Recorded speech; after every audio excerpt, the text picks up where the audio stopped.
नमस्कार दोस्तों, मेरा नाम है राजके वर्मा और आप देख रहे हैं रिपोर्टर जी। अगर आपने रिपोर्टर जी चैनल को दोस्तों अभी तक सब्सक्राइब नहीं किया तो सबसे पहले चैनल को सब्सक्राइब जरूर करें, लाइक और कमेंट्स करना बिल्कुल ना भूलें। दोस्तों, आज हम एक ऐसी खबर दिखाने जा रहे हैं जो इससे पहले आपको किसी भी टीवी चैनल, अखबार या कहीं पर भी देखने को नहीं मिली होगी। अगर आपको देखने को मिला होगा तो इस खबर का सिर्फ वो हिस्सा जिसे हम घटनात्मक कहते हैं, यानी कि प्रोटेस्ट हुए, प्रोटेस्ट कवर हुए, दिखा दिए गए और बात यहीं पर खत्म। लेकिन सबसे बड़ी बात यह है कि जब भी कोई खबर बनती है तो उसके पीछे की एक बड़ी कहानी होती है। क्या उस कहानी को अभी तक कोई बाहर लेकर आ पाया? आज हम इसी कहानी को आपके सामने बाहर लाएंगे और परत दर परत इस पूरे के पूरे मामले की इनसाइड स्टोरी आपको बताएंगे। इसलिए इस वीडियो को अंत तक जरूर देखें, क्योंकि आज हम आपके लिए लेकर आए हैं डार्क रियलिटी ऑफ ग्रीनोपोलिस 89। आज हम एक एक कर वो खुलासे करेंगे और समझाएंगे कि इस पूरे मामले, इस पूरे विवाद में बिल्डर कहां खड़ा है, जिसको कंस्ट्रक्शन करना था, जो अब भाग गया, उसका क्या हाल है, और सबसे बड़ी बात ये, जिन सैकड़ों लोगों को अपने घर नहीं मिले उनकी हालत क्या है। और इस सब के बीच इस पूरे मामले में किसके हाथ क्या लगा और किसने क्या खोया, और एक एक बारीकी हम आपको समझाएंगे। फिर चाहे ऑरिस हो, 3C शेल्टर हो, या फिर वो बायर्स जो बेचारे एक भरोसे के सहारे अपनी गाढ़ी कमाई को इस प्रोजेक्ट में लगाया और उसके बाद अब दर दर की ठोकर खाने को मजबूर है। तो इसलिए आप हमारे साथ बने रहिए, क्योंकि आज पूरे के पूरे इस मामले की एक एक परत हम खोलने की कोशिश करेंगे और आपको बताएंगे कि इस खेल के पीछे की पूरी कहानी क्या थी। क्योंकि प्रोटेस्ट तो हमने भी बहुत कवर किए, प्रोटेस्ट हमने भी बहुत दिखाए, वो तकलीफ, वो दर्द आपको खूब सुनाया, लेकिन टेक्निकल पहलू पर अभी तक किसी ने बात नहीं की, क्योंकि इसी टेक्निकल पहलू का फायदा बिल्डर उठाकर बायर्स के लिए मुश्किलें खड़ी करता है, यानी कि उनका जो पैसा है वो रफू चक्कर कर दिया जाता है। तो सबसे बड़ा सवाल यह है कि कौन है विलन और कौन है पीड़ित इस ग्रीनोपोलिस 89 प्रोजेक्ट जो कि गुरुग्राम में है। यानी कि इस प्रोजेक्ट में वो कौन बड़ा दोषी है जिसकी वजह से सैकड़ों लोग दर दर की ठोकर खा रहे हैं। वो ऑरिस है या 3C है या फिर ये बायर्स है? कौन है वो विलन और कौन है वो पीड़ित? क्या ऑरिस है, 3C है या फिर बायर्स है? ये समझना बेहद जरूरी है, क्योंकि ऑरिस कहता है कि मैं भी पीड़ित हूं, मेरे साथ 3C शेल्टर ने धोखा कर दिया। लेकिन क्या सच में ऑरिस के साथ धोखा हुआ है? क्योंकि जो स्थिति ग्राउंड पर दिख रही है उसमें तो अगर लूटा पिटा कोई है तो वो ये बायर्स हैं। ये बायर्स अभी भी धक्के खा रहे हैं, कानून के दरवाजे पर गुहार लगा रहे हैं कि हमने एक भरोसे के सहारे, एक सरकारी तंत्र ने जो नियम बनाया उस नियम के भरोसे कि वो बिल्डर हमें हमारा घर देगा, लेकिन उन्हें घर नहीं मिल रहा है और अब कानून के चक्कर लगाने को ये मजबूर है। आज इस पर ही हम पड़ताल करेंगे और इसी की पूरी कलई आपके लिए खोलेंगे, लेकिन उससे पहले एक बार नजर डालते हैं इस पूरे प्रोजेक्ट के ऊपर। आपको बताएं कि ये प्रोजेक्ट जुलाई 2021 के आसपास लॉन्च हुआ था। टोटल फ्लैट की संख्या अप्रोक्स 1826 इस प्रोजेक्ट में है। टोटल एरिया की बात करें तो 37 एकड़ है, कुछ ज्यादा हो सकता है। टोटल फेज की बात करें तो ये 3 फेज में लॉन्च हुआ था, यानी कि 1, 2 और 3। इसके अलावा लोकेशन है सेक्टर 89 गुरुग्राम, जो कि सबसे पॉश इलाका है और लगातार ये इलाका डेवलप हो रहा है। और इसमें ऑरिस की जो हिस्सेदारी थी वो 35%, यानी कि ये अगर प्रोजेक्ट पूरा कंप्लीट होता तो करीब करीब 640 फ्लैट्स ऑरिस के हिस्से में आने थे। इसके अलावा 3C शेल्टर जो कि इस प्रोजेक्ट को बनाने वाला था उसके हिस्से में आते 65%, यानी कि करीब 1186 फ्लैट। लेकिन सबसे बड़ी बात यह है कि जो लाइसेंस है इस प्रोजेक्ट का, यानी कि ग्रीनोपोलिस का जो लाइसेंस है, और ये जिस जमीन पर, जिस धरती पर प्रोजेक्ट यानी कि ये इमारतें खड़ी हुई है या बाकी खड़ी होनी थी, वो भी ऑरिस की है। और 3C की एंट्री इस प्रोजेक्ट में किसने कराई? क्या बायर्स ने कराई जिन्होंने इसमें फ्लैट्स बुक कराया था? नहीं, इसकी एंट्री कराई ऑरिस ने। ऑरिस लेकर आया था 3C शेल्टर, जो कि एक कॉन्ट्रैक्टर भी कह सकते हैं, जिसका काम था कि वो आए और इस पूरे प्रोजेक्ट को बनाए, यानी कि इस इमारत को खड़े करने की जिम्मेदारी उसकी थी और ये जिम्मेदारी दी थी ऑरिस ने। और अब ऑरिस ये कहता है कि भाई साहब वो जो ठेकेदार है वो भाग गया, अब मैं क्या करूं, मैं भी तो इन बायर्स की तरह ही पीड़ित हूं। लेकिन क्या बायर्स ने कहा था कि आप ऐसे ठेकेदार को लेकर आइए जो कल को भाग जाएगा उनकी गाढ़ी कमाई को लेकर? और इस सब के बीच क्या सच में ऑरिस इसमें पीड़ित है? क्या ऑरिस को इसमें नुकसान हुआ है? यह जानना बेहद अहम है, क्योंकि सारी की सारी कहानी इसी के पीछे छिपी हुई है। क्योंकि ऑरिस तो कहता है कि मेरे साथ भी धोखा हुआ है, लेकिन क्या सच में धोखा हुआ है ऑरिस के साथ? और सबसे बड़ी बात यह कि अब जो डाका पड़ा है वो किसके घर पे पड़ा, और सबसे बड़ा कि तिजोरी में माल किसके आया या आने वाला है? वो ऑरिस के घर पर डाका पड़ा, यानी कि क्या ऑरिस के साथ धोखा हुआ, या फिर जो अब माल आया या आएगा वो ऑरिस के पास आएगा, यानी कि जो मुनाफा या पैसा जो आना है, या फिर 3C, या फिर जो ये बायर्स है इनके घरों पर, इनकी मेहनत की कमाई पर, इनकी जेब पर, इनके भविष्य पर, और इन्होंने जो उम्मीदें पाली थी, अपना छोटा छोटा पैसा, अपनी जरूरतों को खत्म कर कर अपने बच्चों की जो खुशियां हैं उनको दरकिनार करके जो कमाया था, जो कि इस प्रोजेक्ट में उन्होंने लगा दिया, उस पैसे पर डाका जो पड़ा, अब उसके बाद होगा क्या? क्योंकि यही एक बड़ी बात है कि जहां अब लीगल में मामला जा रहा है, या फिर माननीय सुप्रीम कोर्ट की बात कर लें, हाई कोर्ट की बात कर लें, एनसीएलटी की बात कर लें, ऑरिस भी अपने आप को विक्टिम दिखा रहा है। लेकिन क्या सच में ऐसा है? क्या यह कहकर पल्ला झाड़ देना कि यहां पर जो जिम्मेदारी थी 3C शेल्टर्स की थी, क्योंकि 3C शेल्टर के पास 65% लोगों की जो बुकिंग लेनी थी वो उसने ली थी, और वो पैसा लेकर भागा, तो वो 3C लेकर भागा, हमारे पास वो पैसा आया ही नहीं। लेकिन क्या सच में वो पैसा नहीं आया? वो पैसा गया कहां? वो पैसा किसके पास है, किसकी तिजोरी में है? ये बेहद अहम पहलू है। और अब अगली स्लाइड में जब आप ये सारी चीजें देखेंगे तो आपकी आंखें खुली की खुली रह जाएगी, क्योंकि जो हम बात कर रहे हैं कहां डाका पड़ा और किसकी तिजोरी में माल आया। अब आप देखिए यहां पर स्थिति क्या है। हम पहले ऑरिस की बात कर लें। ऑरिस के पास पूरा प्रोजेक्ट और काफी सारा पैसा जो 3C बायर्स ने दिया था वो आ गया है। ये पैसा कैसे आया वो भी मैं आपको एक्सप्लेन करूंगा। अब चूंकि ये जो प्रोजेक्ट है 3C चला गया एनसीएलटी में, और एनसीएलटी में यानी कि दिवालिया होने की स्थिति में 3C के ऊपर कार्रवाई हो रही है। जो भी चल रहा है वो एक अलग पार्ट है, लेकिन जो ये प्रोजेक्ट है, क्योंकि पैसा तो इसी प्रोजेक्ट पर आया था, तो क्या प्रोजेक्ट भी उस एनसीएलटी में जो केस गया उसका हिस्सा बना? नहीं बना। तो अब वो प्रोजेक्ट किसके पास है? वो प्रोजेक्ट पूरी तरह से ऑरिस के पास है।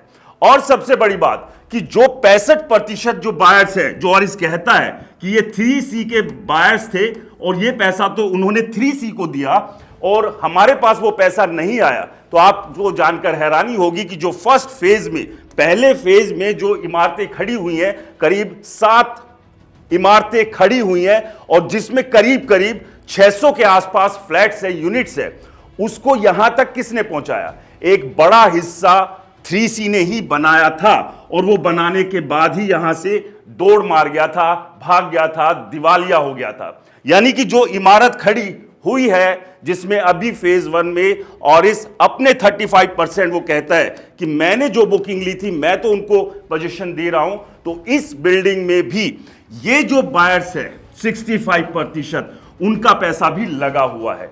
यानी कि वो पैसा तो अभी वहीं पर है, तो इनका अधिकार हक क्यों नहीं बनता वहां पर फ्लैट्स का? ऐसे में कैसे ही मना कर सकता है ऑरिस कि नहीं मेरे पास तो पैसा आया ही नहीं? वो पैसा अगर कैश में नहीं आया, चेक से नहीं आया, आईएमपीएस से नहीं आया, आरटीजीएस से नहीं आया, कंस्ट्रक्शन में तो लगा है, और वो पैसा वहीं पर खड़ा हुआ है, उन इमारतों की सूरत में खड़ा हुआ है, तो वो पैसा वहीं पर है। ऐसे में इस जिम्मेदारी से कोई भी बिल्डर भाग दौड़ नहीं सकता है, उसे इसे मानना पड़ेगा। इसके अलावा अब सबसे बड़ी बात है कि बायर्स लूटे, ऑरिस क्या घी की कढ़ाई में है?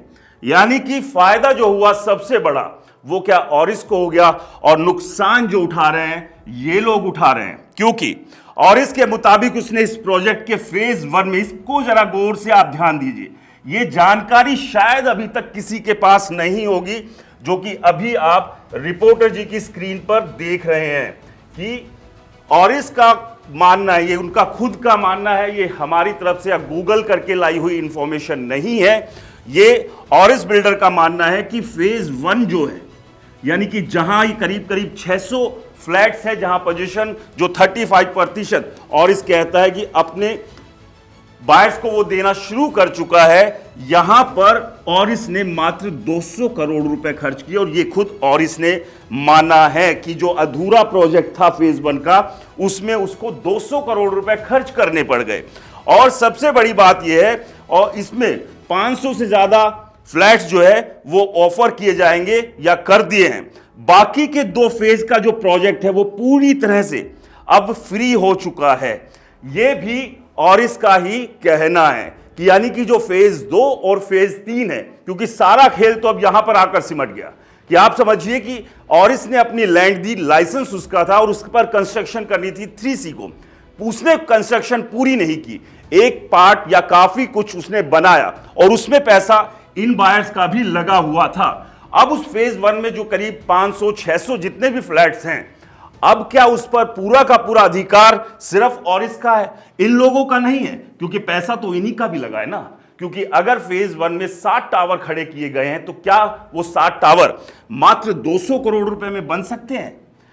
ईडीसी, आईडीसी और दुनिया भर के खर्चे, तमाम तरह की चीजें, वहां क्या सिर्फ 200 करोड़ रुपए खर्च करके आप उन 60 टावर के पूरे मालिक बन सकते हैं? यह सवाल पूछना चाहिए। और हम उम्मीद करते हैं कि सरकार और एजेंसीज भी इन बातों पर गौर करे ताकि इन बेचारे लोगों को कुछ राहत मिल सके। हम ऑरिस को ये नहीं कह रहे कि ऑरिस ने कोई बड़ा धोखा कर दिया या क्या किया, लेकिन जो ग्राउंड की स्थिति है वो एक एक कर हम आपको बता रहे हैं। और सबसे बड़ी बात ये कि अब बाकी के 2 जो फेज हैं, फेज 2 और फेज 3, यहां पर भी कुछ हिस्सा कंस्ट्रक्शन हुई है।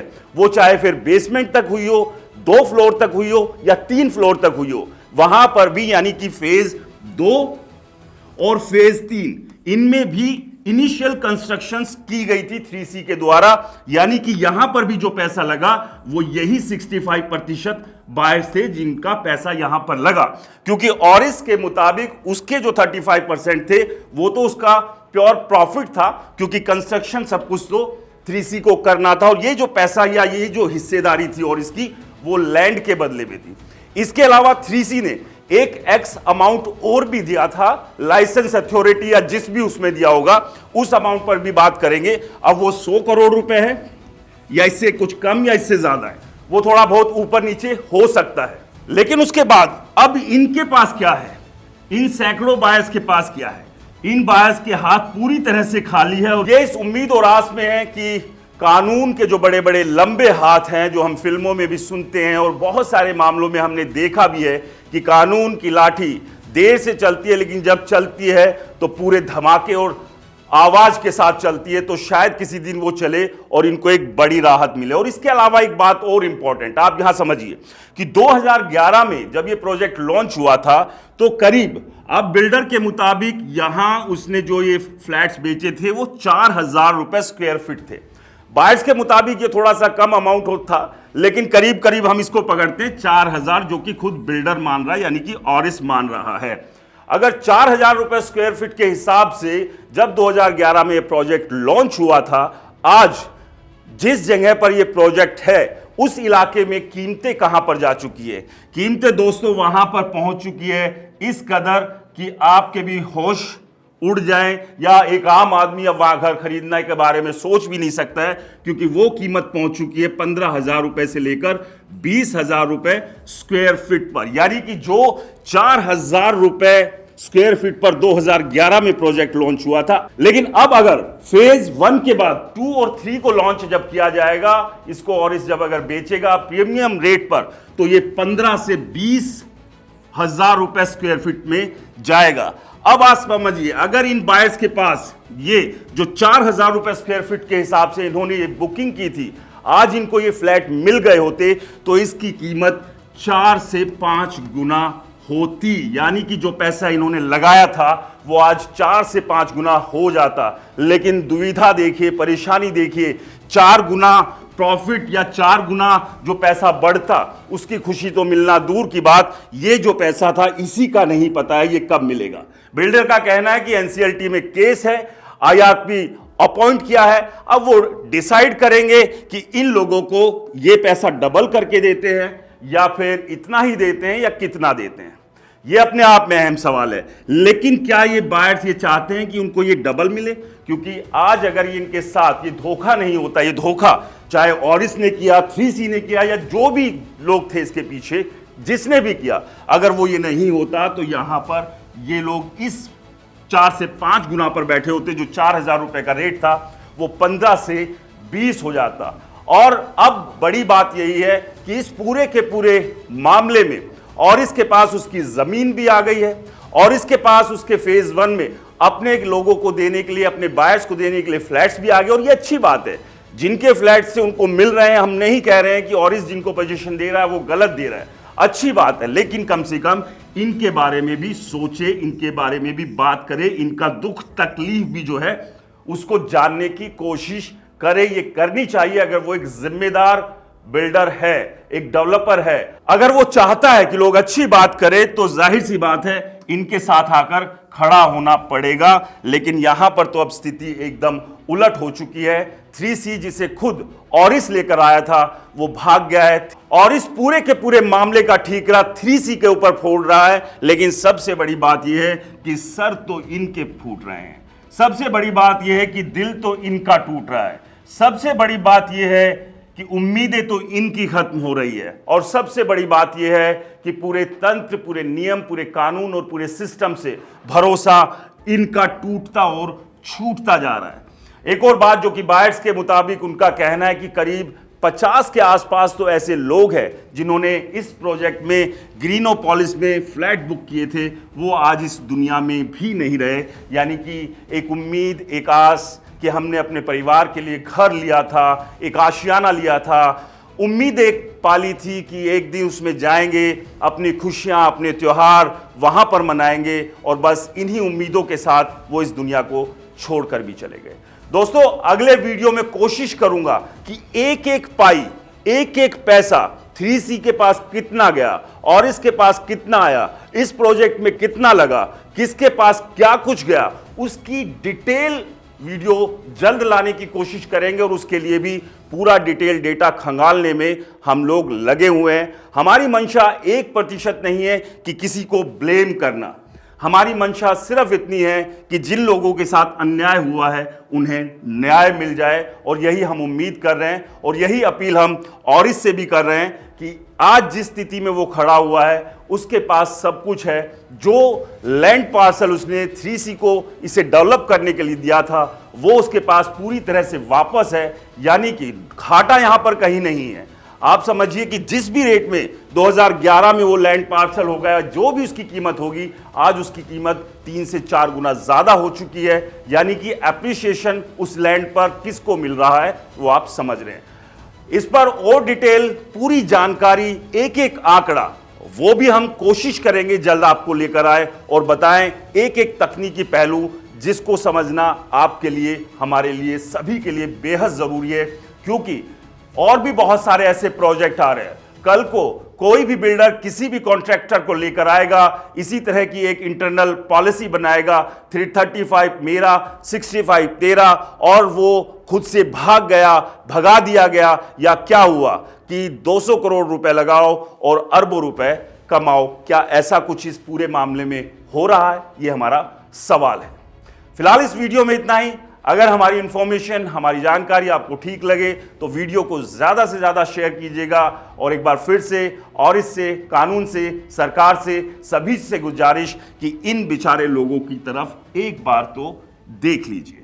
फिलहाल के लिए नमस्कार। और आपकी कोई भी रियल एस्टेट सेक्टर से जुड़ी कोई भी शिकायत, कोई परेशानी या आप कोई जानकारी या सुझाव साझा करना चाहते हैं तो नीचे दिए गए मेल आईडी पर मेल कर हमें भेज सकते हैं। नमस्कार।